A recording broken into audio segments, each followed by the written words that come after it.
गोटे होटेल किंतु रही दुईटी देश रे। जदि आपण सही बेड रे सोइबे तेबे केवल थरे कड़ लौटाइले चलीजे अन्य देश को।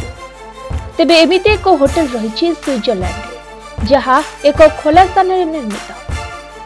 किंतु जानी आश्चर्य हेबे होटेल भितर थिबा बेड रे सोई कड़ लेउटाइले आपण गोटे देशरू अन्य देश को चलीजे।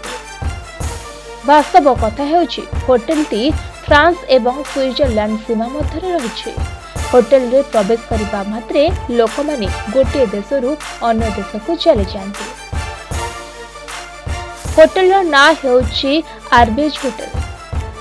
होटेलटी आर्बेज फ्रांको स्विस होटेल भाबरे मध्य जଣାशुना। फ्रांस एवं स्विट्जरलैंड रो सीमारे थिबा ला कुई रे एहा अवस्थित। आर्बेज होटेल उभय देश रे रही। तेणु होटेल रो रही दुईटी ठिकाना।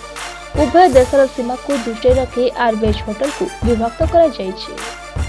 जणे आश्चर्य हेबे जे होटेल रो बाथ स्विट्जरलैंड रे थिबा बेले बाथरूम किंतु फ्रांस रे रही। खास कथा हेउछि जेतेबेले आपण ही होटेल रो बाथरूम को जिबे सेतेबेले आपण उभय देश देखि परिबे।